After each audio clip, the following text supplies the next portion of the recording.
अच्छा, अब हम लोग अभी स्टार्ट करते हैं interpretation of statutes, deeds and documents. अब बेसिकली क्या होता है इंटरप्रिटेशन का, पहले मतलब क्या होता है अगर मैं बिल्कुल लेमन लैंग्वेज में बात करूँ, ठीक है। तो बेसिकली इसका पर्पस होता है कि एसर्टेन करना कि किसी भी चीज़ का ट्रू मीनिंग क्या है, ठीक है। अब जैसे लॉ होता है, अब जो जिसने बनाया वो पर्सन होता है तुम्हारा, जिसने बेसिकली लिखा है उसे बोलते हैं ड्राफ्ट्समैन। अब ड्राफ्ट्समैन ने जो लिखा है, ठीक है, तो लिखने में भाई ह्यूमन है तो गलतियां हो सकती हैं, एग्जैक्टली वर्ड नहीं होता। अब जैसे कहीं कहीं आप देखते हो लॉ में लिखा होता है और कहीं कहीं लिखा होता है एंड, या फिर कहीं कहीं लिखा होता है मे, और कहीं होता है शैल, ठीक है। तो हमें हमारा बेसिकली जो काम होता है, अब कहीं हम मे यूज़ कर देते हैं कि ठीक है चाहे तो कर सकता है, और कहीं हम शैल लगाते हैं यानी कि उसके लिए हो जाता है वो मैंडेटरी। तो ये चीज़ें चेक करना कहाँ और है कहाँ एंड है, एग्जैक्टली क्या इंटेंशन है लॉ मेकर का, ठीक है। कहीं हमने एंड लगा दिया और इंटेंशन और का था, मे और शैल में चेंज कर दिया।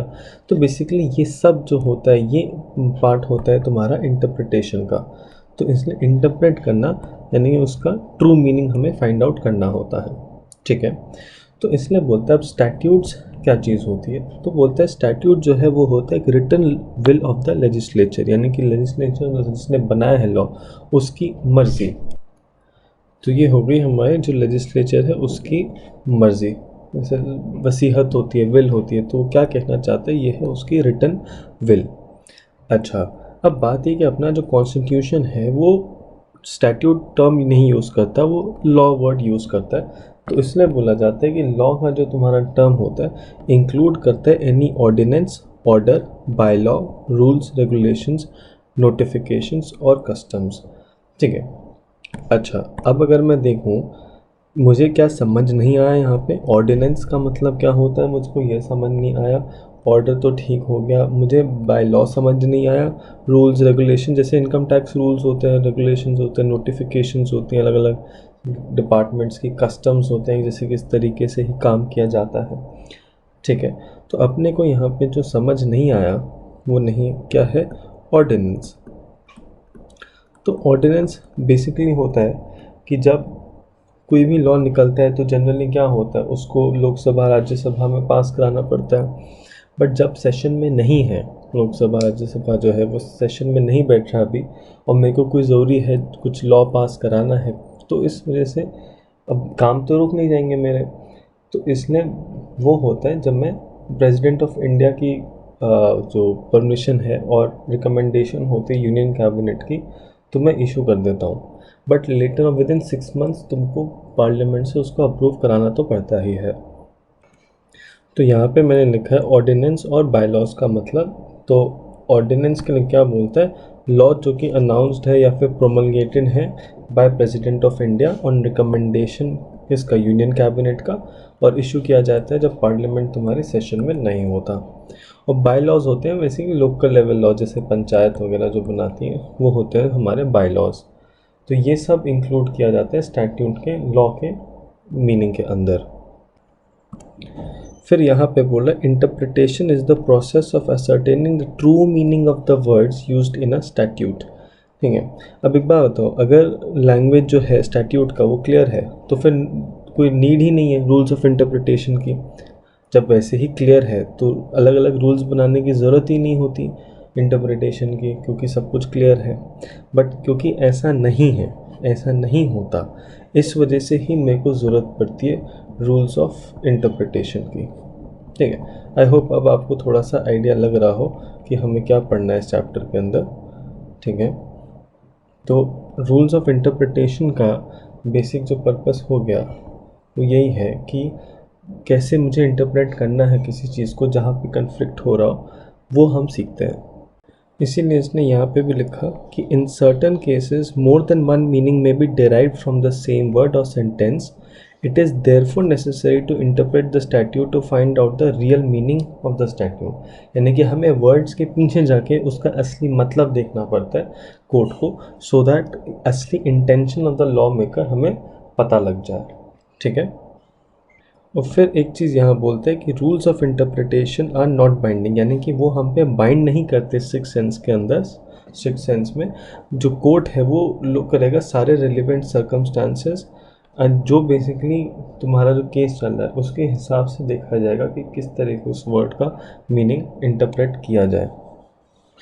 इस वीडियो में हम बेसिकली प्राइमरी रूल्स जो होते हैं अलग अलग, ठीक है, ये 6 रूल्स जो होते हैं प्राइमरी बोला जाता है रूल्स ऑफ इंटरप्रिटेशन, हम इनको पढ़ते हैं, ठीक है। तो इस वीडियो में हम देखेंगे रूल ऑफ लिटरल कंस्ट्रक्शन, फिर reasonable, harmonious construction, beneficial construction, rule of exceptional constructions and ejusdem generis. ठीक, पॉज कर लो, वापस से बोलो एजुजडम जेनेरिस, ठीक है। तो हमें ये जो 6 हैं ये आज की इस वाली वीडियो में हमें पढ़ने हैं, ठीक है। तो अब बेसिकली स्टार्ट करते हैं। तो अब हम स्टार्ट करते हैं पहले रूल से जो बात करता है तुम्हारा रूल ऑफ लिटरल इंटरप्रिटेशन या फिर रूल ऑफ ग्रामेटिकल इंटरप्रिटेशन।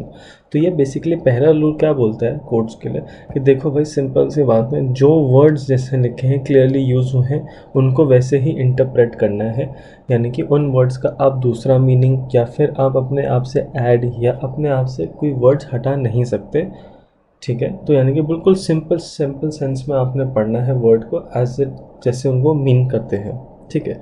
तो इसलिए यहाँ लिखता है requires that a statute must be interpreted in accordance with the clear words used, यानी कि वर्ड्स जैसे हैं बिल्कुल उसी तरीके से आप उसको पढ़ोगे, ठीक है।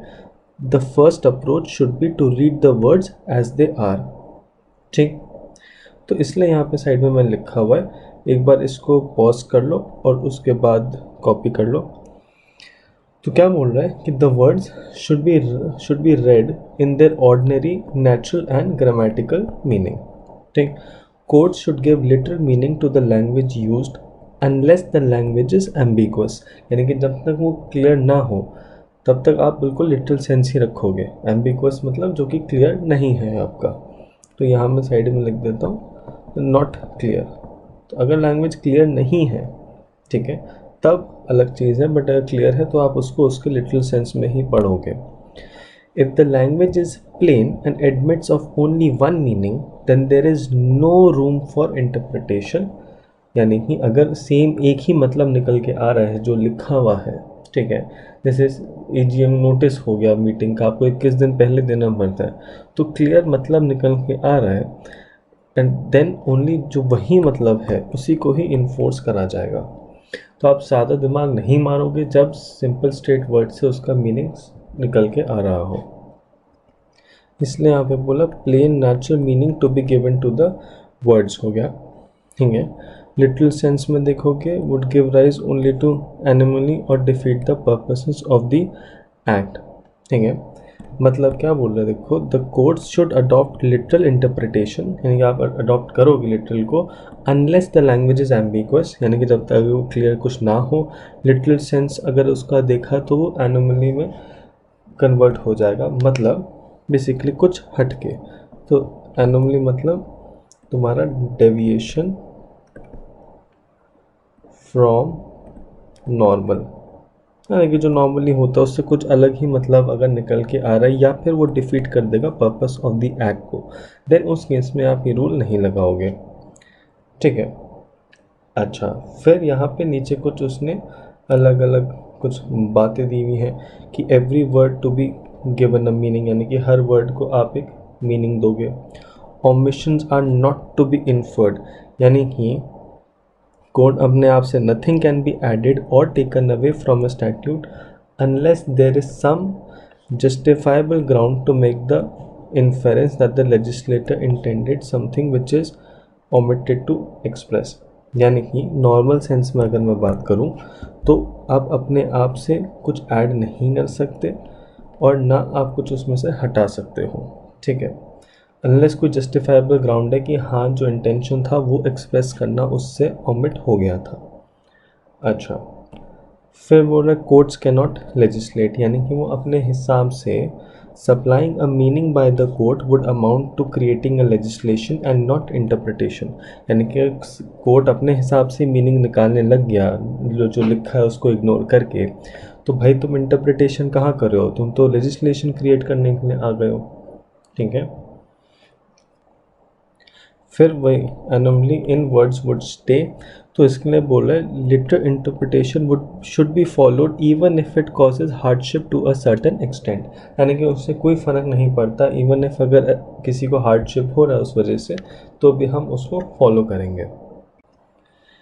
फिर यहाँ कुछ इसने लिमिटेशंस बताई हुई इस रूल की कि भाई एक वर्ड का मतलब अलग अलग लोगों के अलग होता है, ऑर्डिनरी मीनिंग्स उनके डिफरेंट होते हैं, इनकन्सिस्टेंसी बिटवीन टू और मोर प्रोविजंस, यानी कि मैं यहाँ पे इस एक्ट के हिसाब से चल रहा हूँ और इसमें कुछ बात लिखी है वो किसी और एक्ट के साथ में इनकन्सिस्टेंट हो जाती है कि वहाँ पे कुछ और लिखा है और यहाँ पे कुछ और लिखा है, अगर उसको लिटरल इंटरप्रिटेशन में लेके जाऊँ तो। अच्छा, फिर क्या होता है कभी कभी intention of the law maker जो था वही इग्नोर हो जाती है, तभी लिखता है यहाँ पे where the little meaning defeats the very intention of law the little meaning can not be of any help, तो उसमें बेकार हो जाता है। और सबसे बड़ा चक्कर क्या है कि ये अजम्पशन है इसकी कि ये परफेक्ट ड्राफ्ट्समैनशिप होगा, ठीक है, तो ये समझना है कि जो ड्राफ्ट्समैन है उसने परफेक्टली उसने ये ड्राफ्ट करा होगा, तो जो कि लिटरली एक्चुअली में पॉसिबल नहीं होता कि परफेक्ट होना, तो इस वजह से यहाँ पे भी एक इसकी लिमिटेशन होती है। अच्छा, अब आया non applicability of the rule, यानी कि कहाँ पे ये जो ये वाला रूल है तुम्हारा ये एप्लीकेबल नहीं हो रहा होता, ठीक है। तो जो लिटिल मीनिंग है अगर उसका एब्सर्ड निकल रहा है, अनरीजनेबल रिजल्ट लग रहा है, तो the courts would discard the literal interpretation. Similarly अगर स्टैट्यूट एम्बिगुअस हो रहा है and it becomes necessary to unfold the legislative intent, यानी कि हमें पता लगाना है असली में कि लेजिस्लेटिव इंटेंट क्या था, तो court would follow the reasonable interpretation, यानी कि अगर ये नहीं हुआ, इससे एम्बिगुअस हो रहा है या फिर नहीं समझ आ रहा है एग्जैक्टली उसका इंटेंशन लॉ मेकर का, तो अब हम चले जाएंगे अपना नेक्स्ट वाले के ऊपर जो कि है हमारा रीजनेबल इंटरप्रिटेशन। फिर नेक्स्ट आया अपने पास रूल ऑफ रीजनेबल इंटरप्रिटेशन या रूल ऑफ लॉजिकल इंटरप्रिटेशन। तो बेसिकली ये कब लगाया जाएगा, ये कब एप्लीकेबल, जो पिछला फेल हो गया, तो इसका मतलब क्या है कि ऑर्डिनरी मीनिंग जो निकल के आ रहा है लिटरल इंटरप्रिटेशन से वो एब्सर्ड है, ठीक, और जो नैरो इंटरप्रिटेशन था उससे मेरा पर्पस जो है वो फेल हो गया, वो अचीव नहीं हुआ। तो क्या बोलते हैं, if the ordinary meaning fails to achieve the object of the law, court may modify the meaning of the words and even the structure of the sentence, ठीक है। तो क्लियरली नहीं हो रहा है तो उसकी वजह से वो उसको मॉडिफाई करेगा, रीज़न बीइंग क्योंकि मैं क्या करना चाह रहा हूँ यहाँ पे, to give effect to the intention of the legislature, यानी कि जिसने बनाया उसका एक्चुअल इंटेंशन क्या है, तो वो जानने के लिए मैं कर सकता हूँ, तो to discover the true legislative intent. तो इसलिए आप बोलते हैं for determining the intention of the legislature, यानी कि अब देखो बनाया उसने बहुत पहले, लेटेस्ट से 1930 में बनाया, तो उसका क्या इंटेंशन था, तो वो जानने के लिए मुझे पीछे जाना पड़ेगा, मुझे देखना पड़ेगा कि भाई उस टाइम क्या सर्कमस्टांसेस थे, उस टाइम क्या चल रहा था जब ये लॉ जो है वो पास हुआ था, स्टैट्यूट पास हुआ था। इसलिए बोलता है for determining the intention of the legislator it is permissible to look into the circumstances which prevailed at the time when the statute was passed, यानी कि जब वो पास हुआ था, and which necessitated the passing of the statute, यानी कि क्या वो सर्कमस्टांसेस थे जो उस टाइम अकर हुए और क्यों नेसेसरी हुआ ये स्टैट्यूट पास करना, ठीक। अच्छा, अगेन यहाँ पे फिर वही वैसी जनरल सी बात कर रहा है, तो क्या बोल रहा है यहाँ पे, generally the words of a statute are given their ordinary and natural meaning, however if the words are ambiguous an attempt must be made to discover the intent of the legislature and then give a sensible meaning to such words, ठीक है। तो ये कुछ general सी चीज़ें हैं, मतलब हमारे basic point of view से ना तुमको जो चीज़ें याद रखनी है वो ये इंटेंट ऑफ द लेजिस्लेचर क्या है, ठीक है, सेंसिबल मीनिंग, एम्बिगुअस, ये कुछ वर्ड्स हैं, स्टैट्यूट, तो हमें ये सब वर्ड्स अपने आंसर्स के लिए लिखना बहुत ज़रूरी है, ठीक है ना, ट्रू लेजिस्लेटिव इंटेंट, तो ये ध्यान रखना है, ठीक है। अच्छा, अब क्या बेसिकली क्यों मैं जा रहा हूँ, मैं रीजनेबल इंटरप्रिटेशन पे मैं क्यों आता हूँ, क्योंकि intention of the statute is supreme, तो जिस पर्सन ने बनाया है intention of the statute would be given greater weight than the mere words, तो जो लिखा गया है उस पे ना, उसको ज़्यादा इंपॉर्टेंस ना देते हुए उसकी इंटेंशन पे, बेसिकली क्या बोल रहा हूँ, जो तुम बोल रहे हो उस पर नहीं, मैं तुम्हारी भावनाओं में जा रहा हूँ, जिसने लिखा है मैं उसकी भावनाओं में ज़्यादा जाना चाह रहा हूँ, भावनाओं को समझने की कोशिश कर रहा हूँ कि वो क्या कह रहा है उसको छोड़ के।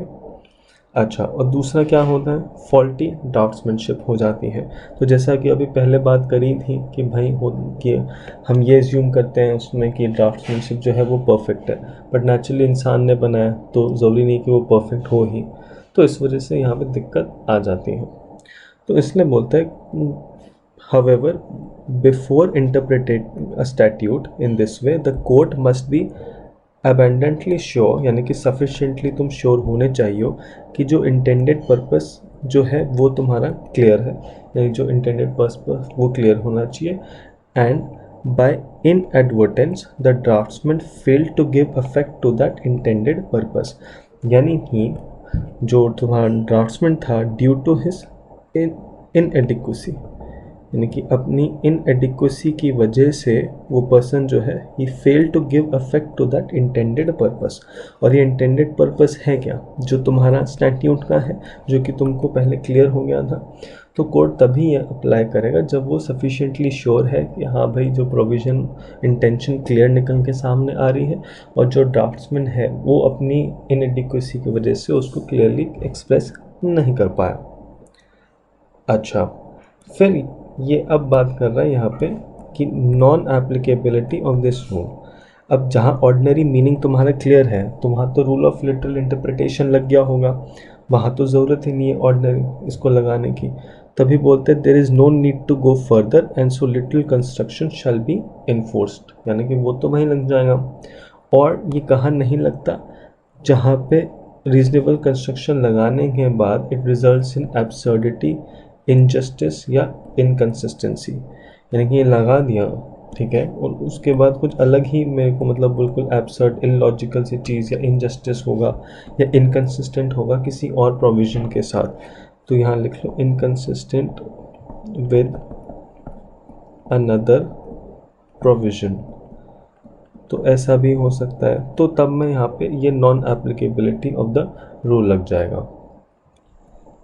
अब आया next rule of harmonious construction. तो हारमोनी मतलब बेसिकली मान लो दो अलग अलग प्रोविजंस हो गए, तो एक्ट में जितने प्रोविजंस हैं और इनफैक्ट सारे एक्ट्स में वो आपस में कंसिस्टेंट होने चाहिए, यानी कि in harmony with each other होनी चाहिए। तो इसलिए यहाँ पे बोला जाता है कि interpretation which produces the greatest harmony and the least inconsistency between different parts of the statute is called as harmonious interpretation, यानी कि दो provisions आपस में conflict नहीं होना चाहिए उनमें। तो बोलता है when there is a conflict between two or more provisions harmonious construction is to be adopted। ठीक है, आई होप ये समझ आ रहा हो, सिंपल सा है हारमोनियस कंस्ट्रक्शन। तो क्या लॉजिक है, रीज़न क्या है, देखो मतलब एक एक्ट होता है वो एज अ होल पास किया जाता है, ऐसा तो नहीं कि एक सेक्शन निकला फिर दूसरा फिर तीसरा, एज अ होल पास किया जाता है इन जनरल। तो इसलिए उसको एज अ होल पढ़ना चाहिए इन कि वो सब आपस में इन हारमनी हो, यानी कि कन्फ्लिक्टिंग ना हो, कोई क्लैश ना हो उनमें। तो इसलिए बोलते हैं a statute is passed as a whole, it has one general purpose and intent, therefore it has to be read as a whole। ठीक है, यानी कि सब जो consistent हो with all the provisions of the act must be adopted। तभी बोलते हैं a statute should be first read as a whole, then it must be read section by section, clause by clause and word by word. तो आप उसको पूरा पढ़ो तब जाके आपको क्लियर होगा एग्जैक्टली उसका इंटेंशन क्या है एंड कोई कॉन्फ्लिक्ट नहीं होगा। फिर नेक्स्ट पेज पे बोलता है कि अगर मान लो इम्पॉसिबल है to harmonise two conflicting provisions, यानी कि दो प्रोविजंस हैं उनमें आपस में कन्फ्लिक्ट हो रहा है और इम्पॉसिबल है हार्मोनाइज करना। तो मान लो एक प्रोविज़न आया था मेरा 2013 में, फिर एक प्रोविज़न आया मेरा मान लो 2018 में, तो ये लेटर पॉइंट ऑफ टाइम में आया है, ये लेटर है, तो मैं ये को प्रेफरेंस दूंगा उससे। तो बोलते हैं प्रोविज़न इनैक्टेड और amended later in point of time, यानी कि जो तुम्हारा 2018 वाला हो गया ये वाला तुम्हारा प्रिवेल करेगा ओवर द अदर। ठीक, और फिर क्या बोलता है the court shell find out which provision is more general and which is more specific. तो कौन सा उनमें से जनरल है और कौन सा खास उसी चीज़ के लिए स्पेसिफिक बना हुआ है, तो नेचुरली फिर हम लोग जो मोर स्पेसिफिक वो वाला तुम्हारा यहाँ पे प्रिवेल कर जाएगा। ठीक, तो ये था बेसिकली हार्मोनियस कंस्ट्रक्शन वाला। फिर बोल रहा है कब ये वाला तुम्हारा रूल नहीं लगता, non applicability of the rule. ठीक है, तो बोलता है where one provision of the act has an overriding effect over the other. जैसे अपन देखते नहीं, notwithstanding anything contained करके स्टार्ट होता है। ठीक है, तो जनरली लिखा है नॉट, नॉन ऑब्स्टैंटिंग क्लॉज होता है, यानी इसका मतलब होता है, यहाँ पे लिख लो, नॉट विद स्टैंडिंग एनीथिंग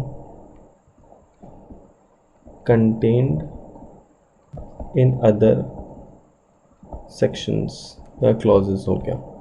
ठीक है, तो ऐसे करके तुमने देखा होगा, और इसका एग्जाम्पल मैंने यहाँ साइड में लिखा हुआ है। जो अपना सेक्शन 44 AD है, 44 AE है, तो वहाँ पे देखना वो स्टार्ट होते हैं नॉट विद स्टैंडिंग से, यानी कि सीधा क्लियर बताता है कि भैया बाकियों में क्या लिखा है उससे फ़र्क नहीं पड़ता, हम जो बता रहे हैं ये प्रिवेल करेगा। तो इस केस में तो मतलब ही नहीं बनता हार्मोनियस कंस्ट्रक्शन लगाने का, भाई सीधा सीधा पता चल रहा है कि नॉट विद स्टैंडिंग लिखा हुआ है। ठीक है, फिर सिमिलरली यहाँ पे where one provision is made subject to another provision, यानी कि दूसरे से जो प्रोविजन है उसकी फुलफिलमेंट में ये वाला सेक्शन लगेगा। तो अगेन क्या, यहाँ पे कोई कॉन्फ्लिक्ट ही नहीं है, so no room for harmonious construction. तो हार्मोनियस कंस्ट्रक्शन तो वहाँ लगेगा जहाँ पे दो आपस में कन्फ्लिक्ट कर रहे हैं, बट कोई एक के ऊपर प्रिवेल कर रहा है नॉट विद स्टैंडिंग लगा के, या एक सेक्शन आप पे तभी लगेगा जब दूसरा आप में लग रहा हो, तो वहाँ पे कोई दिक्कत ही नहीं है, कन्फ्लिक्ट ही नहीं होगा। अब बढ़ते हैं अपने नेक्स्ट की तरफ, rule of beneficial construction, mischief rule भी बोला जाता है, हिडेंस रूल भी बोला जाता है, और फोर्थ पर्पसिव कंस्ट्रक्शन, यानी कि पहला बेनिफिशियल, फिर सेकंड मिस्चिफ, थर्ड हिडेंस, और फोर्थ हो गया पर्पसिव।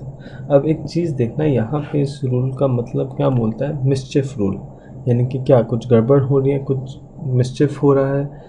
तो इसने क्या बोलता है, पहले बेसिक बात देखते हैं कि it may be applied if the words used in a statute are ambiguous and are capable of more than one meaning, यानी कि जो एक वर्ड है उससे एक से ज़्यादा उसके मतलब निकल के आ रहे हैं। अच्छा, अब बेसिकली एक चीज़ लो, जैसे मान लो फॉर एग्जांपल हो गया तुम्हारा कंज्यूमर प्रोटेक्शन एक्ट। ठीक है, तो एक बात बताओ, यहाँ पे कंज्यूमर के साथ क्या हो रहा है, बुरा हो रहा है, लेबर हो गई मेरी, वर्किंग क्लास हो गई, इसके साथ इसका एक्सप्लॉयटेशन हो रहा है, कंज्यूमर का एक्सप्लॉयटेशन हो रहा है। तो मैं क्या चाहूँगा कि कंज्यूमर की डेफिनेशन है, अगर कंज्यूमर की डेफिनेशन में बड़ी से बड़ी बनाऊँ तो क्या होगा, ज़्यादा से ज़्यादा लोग उसमें कवर होंगे और ज़्यादा से ज़्यादा लोगों को रिलीफ मिल जाएगा एक्ट के अंदर। तो इस वजह से क्या होता है, जैसे कंज्यूमर हो गया, मैं क्या चाहूँगा कि मैं अगर इसके साथ कोई मिसचिफ हो रहा है तो मैं इसको रेमेडी प्रोवाइड करूँगा। तो मैं जब कंज्यूमर को पढ़ूँगा मैं उसको वाइड से ज़्यादा, सबसे जितना वाइड हो उतना मैं उसको कवर करूँगा डेफिनेशन में, सो दैट उसका सब के सब कंज्यूमर्स जो है उनको बेनिफिट मिल जाए। तो इसलिए जो इसका पर्पस है, ठीक है, वो ये है, instead give it a meaning which will advance the remedy and suppress the mischief, यानी कि किसी के साथ अगर गलत हो रहा है उस चीज़ को ख़त्म किया जाए ज़्यादा से ज़्यादा और आपको रेमेडी भी मिले ज़्यादा से ज़्यादा। ठीक है, उसी बात को यहाँ पे और इन्हांस करता हुआ बोल रहा है, if the object of a statute is public safety, जैसे कंज्यूमर प्रोटेक्शन हो गया, words can be given a more extending meaning as compare to their ordinary meaning to give effect to that object, यानी कि जो मेरा object क्या है, ये जो कंज्यूमर्स हो गए इनको प्रोटेक्ट करना, तो कंज्यूमर की डेफिनेशन को मैं जितना वाइड पढ़ूँ उतने ही लोगों को बेनिफिट मिलेगा। ठीक है, आई होप ये वाला पार्ट समझ आ रहा हो। अच्छा, अब एक इसके जो बेसिक एसेंस होता है, कह लो रूल कह लो, किस तरीके से ये लगा जाता है, तो बेसिकली जो कोड है वो चार चीज़ें हमारे यहाँ पे चेक करता है। चार चीज़ें वो चेक करेगा, क्या बेसिकली दिमाग में बस ये रखना, कंज्यूमर प्रोटेक्शन एक्ट जो से हो गया वो इसका बेस्ट एग्जांपल है, तो उसको दिमाग में लेके चलना। तो क्या बोलते हैं कोड, कंसिडर कर क्या, what was the law before making of the act, what was the मिसचिफ और डिफेक्ट, मतलब पहले कोई लॉ था या नहीं था, क्या मिस्चिफ या क्या गलत हो रहा है यहाँ पे, क्या रेमेडी है जो एक्ट प्रोवाइड कर रहा है, और रीज़न क्या है रेमेडी प्रोवाइड करने का। ठीक है, तो इस पे जैसे देखें तो क्वेश्चन डायरेक्ट आ गया था, अगर ऊपर यहाँ देखो तो give 4 matters considers in construing an act. तो उसमें ये 4 चीज़ें हो गई कि बेसिक क्या था पहले बिफोर मेकिंग दी एक्ट, क्या था, क्या मिस्चिफ क्या गलत हो रहा है उनके साथ, क्या उनको रेमेडी प्रोवाइड करी गई है एक्ट में, और क्या रीज़न है कि क्यों रेमेडी प्रोवाइड करी गई है। ठीक, और अल्टीमेट मेरा सब जो एसेंस है वो क्या है कि मिस्चिफ को सप्रेस करना और रेमेडी को एडवांस करना। तो बोलते हैं suppress the mischief and advance the remedy, ये मेरा बेसिक पर्पस है यहाँ पे, इसलिए इसको मिस्चिफ रूल भी बोला जाता है। फिर बात कर रहे हैं यहाँ एप्लीकेशन ऑफ हेडेन्स रूल। ठीक है, तो जनरल कुछ चीज़ है, इंटरप्रिटेशन ऑफ डेफिनेशंस। तो जो भी डेफिनेशंस हैं तुम्हारी आ रही है are to be interpreted in the light of context and scheme of the act. जैसे फॉर एग्जांपल हो गया इंफॉर्मेशन टेक्नोलॉजी एक्ट जो हो गया आईटी एक्ट। ठीक है, तो उसमें नेचुरली जो भी तुम्हारी डेफिनेशंस दी होंगी उस एक्ट के अंदर वो सारी टेक्निकल होंगी, तो उसको उसी light of context and scheme of the act में आपको इंटरप्रेट करना होगा, यानी कि उसको टेक्नोलॉजी उसी पर्पस से आपको पढ़ना पड़ेगा। अच्छा, फिर यहाँ क्या बोल रहा है, if action is required in action means default. मतलब जैसे मान लो अपना जो इनकम टैक्स है आईटी एक्ट, उसके अंदर बोलता है कि टीडीएस जो डिडक्ट करना है वो जो पे करते टाइम आपको डिडक्ट करना पड़ता है एट वेरियस रेट्स हो गए अलग अलग उसके। तो अगर बोला गया कि टीडीएस आपको डिडक्ट करना है और आपने नहीं करा, यानी कि इनएक्शन हुआ है, तो उसका मतलब हो जाता है आपने करा है डिफ़ॉल्ट। ठीक है, तो अगर एक्शन रिक्वायर्ड है और आपने नहीं किया यानी कि इनएक्शन है, तो इनएक्शन का मतलब होता है यहाँ पे डिफ़ॉल्ट। तो इसलिए यहाँ पे चाहो तो साइड में लिख लो छोटा सा नीचे एग्जाम्पल टीडीएस डिडक्शन हो गया अपना। ठीक, एंड फिर नीचे आया पर्सनल परफॉर्मेंस नॉट रिक्वायर्ड, यानी कि अगर तुम्हें कहीं पे बोल रहे हैं आपको कहीं पेमेंट करना है या परफॉर्मेंस करना है, तो अगर अनलेस स्पेसिफिकली स्टेटेड यही माना जाता है कि आपका एजेंट जो हो गया वो भी परफॉर्म कर सकता है। तो बोलता है where an act requires something to be done by a person it would generally be sufficient compliance with it if the thing is done by another person on his behalf. यानी कि normally ज़रूरी नहीं कि personally ही उस चीज़ को आपको perform करना होगा, वो आपका एजेंट भी परफॉर्म कर सकता है। फिर लास्ट है नॉन एप्लीकेबिलिटी। तो भाई अगेन फिर से वही बात हो रही है, if the words are clear and afford only one meaning, तो भैया आप तो लिटरल इंटरप्रिटेशन लगाओगे, आप यहाँ आओगे ही नहीं। तो क्लियर वर्ड्स हैं तो ज़रूरत नहीं। और फिस्कल स्टैट्यूट्स हो गया बेसिकली जैसे गवर्नमेंट रेवेन्यू उसके रिगार्डिंग जो होते हैं, तो बोलते हैं rule does not normally apply to a fiscal statute, जैसे अपना इनकम टैक्स एक्ट हो गया। तो basically if a tax payer satisfy the terms of an exemption he cannot be denied the benefit। तो इसलिए फिजिकल स्टैट्यूट्स होते हैं उन पर नहीं लगता, क्योंकि हम क्या चाहते हैं ज़्यादा से ज़्यादा लोग। ठीक है, तो वरना क्या होगा भाई कि ज़्यादा से ज़्यादा लोग को इंक्लूड कर लोगे तो सबको एग्जाम्पशन मिलना स्टार्ट हो जाएगा सबको, तो हम लोग रिस्ट्रिक्ट करना चाहते हैं उसको। तो इसलिए बोलते हैं फिजिकल स्टैट्यूट जो है उनके ऊपर तुम्हारा ये रूल नहीं लग रहा होता, और जिसने भी अपने एग्जाम्पशन की कंडीशन को सेटिस्फाई करा है वो एग्जाम्पशन ले सकता है। अब आया रूल ऑफ एक्सेप्शनल कंस्ट्रक्शन। तो ये बेसिकली होता है, जैसे यहाँ पे एक बार पहले ये पॉज करके कॉपी कर लो। ठीक है, अच्छा अब होता क्या है, जैसे अपन लोग बहुत जगह देखते हैं यहाँ एंड होता है, कहीं और होता है, मे होता है, शैल होता है। ठीक है, तो ये एक्सेप्शनल कंस्ट्रक्शन के अंदर कवर होता है कि किसको वहाँ एंड का क्या मतलब है, और का क्या है, कहाँ मे को हम शैल की तरह पढ़ेंगे, कहाँ शैल को मे की तरह पढ़ा जाएगा। ठीक है, तो ये बात होती है एक्सेप्शनल कंस्ट्रक्शन के अंदर। तो क्या बोलते हैं यहाँ पे देखो कि in spite of the general rule which says that full effect must be given to every word, but if no sensible meaning can be fixed to a word or if it would defeat the object then it should be eliminated। ठीक है, यानी कि अगर वो defeat कर object को तो उसको हटा देना चाहिए। अब दो तरीके से यहाँ पे वर्ड्स होते हैं, एक होते हैं कंजंक्टिव और दूसरे होते हैं डिसजंक्टिव। तो कंजंक्टिव का मतलब होता है कि ऑल द कंडीशंस, जितनी कंडीशंस हैं सारी के सारी तुम्हारी सेटिस्फाई होनी चाहिए। जैसे कि एंड लग जाता है जहाँ पे, ये भी होना चाहिए एंड ये भी होना चाहिए, ठीक। और अगर मैं दूसरे पार्ट में देखूँ डिसजंक्टिव में, तो ओनली कोई भी, यानी कि तीन में से कोई भी एक कंडीशन जो है वो सेटिस्फाई हो जानी चाहिए, वो होता है डिसजंक्टिव, जिसमें हम देखते हैं और हो गया। तो कंजंक्टिव होता है एंड, डिसजंक्टिव होता है और, ठीक। फिर उसके बाद हम लोग देखते हैं कि मे के बारे में। तो मे क्या होता है, डायरेक्टरी होता है। Generally constitutor have a directory force होने के, वो डायरेक्ट करते हैं कि आप चाहो तो कर सकते हो।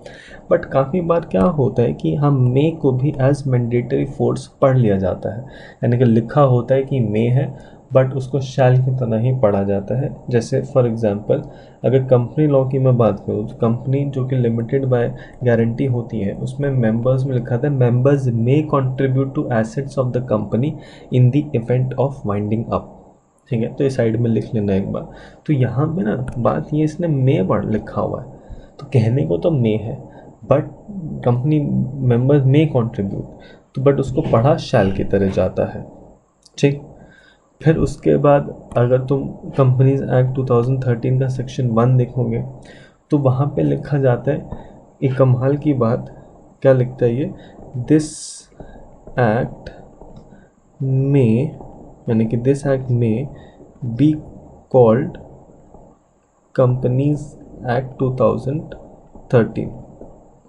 वाह, कमाल की बात कर रहा है, खुद बोल रहा है may be called as companies act 2013। तो ऐसे कुछ केसेस होते हैं जहाँ पे मे को शैल की तरह पढ़ा जाता है, ठीक। और फिर मैंडेटरी फोर्स में क्या होता है, शैल, यानी कि ऑर्डिनरी कंस्टिट्यूट होते हैं एज अ मैंडेटरी फोर्स, ठीक। तो ये जनरली वहाँ पे लगते हैं जहाँ पे स्टैट्यूट में कोई पेनल्टी है। So where a provision in the statute provides for a specific penalty, the court has no discretion to determine whether such provision is directory और मैंडेटरी, यानी कि इसको तो हमेशा ही आप मैंडेटरी प्रोविजन की तरह लेके चलोगे। भाई पेनल्टी बताई हुई है कि अगर ये नहीं किया तो ये होगा, तो ये तो ऑब्वियसली मैंडेटरी है ना, तभी तो पेनल्टी लगाया हुआ है, डायरेक्टरी थोड़ी है। अच्छा, अब यहाँ पे एक और बात कमाल की करी इसने कि शैल को डायरेक्टरी की तरह ही पढ़ा जाएगा, यानी कि शैल को मे की तरह पढ़ेंगे अगर गवर्नमेंट के अगेंस्ट यूज़ किया जा रहा है, ठीक। Intention of the legislature demand कर रहा है, यानी कि वही चाहता है कि तुम शैल को मे की तरह पढ़ो, ठीक। या फिर शैल जो है वहाँ पे would result in absurd results. तो तीन केसेस में, यानी कि जब गवर्नमेंट के अगेंस्ट यूज़ हो रहा हो, सेकंड इंटेंशन लेजिस्लेचर का ही ऐसा है कि शैल को मे की तरह पढ़ो, और थर्ड कि शैल को शैल की तरह अगर पढ़ोगे तो would result in absurd result, ठीक। तो ये तीन केस हैं जहाँ पे शैल को भी, शैल क्या होता है मैंडेटरी होता है, बट यहाँ पे उसको भी डायरेक्टरी की तरह ही ट्रीट किया जाएगा।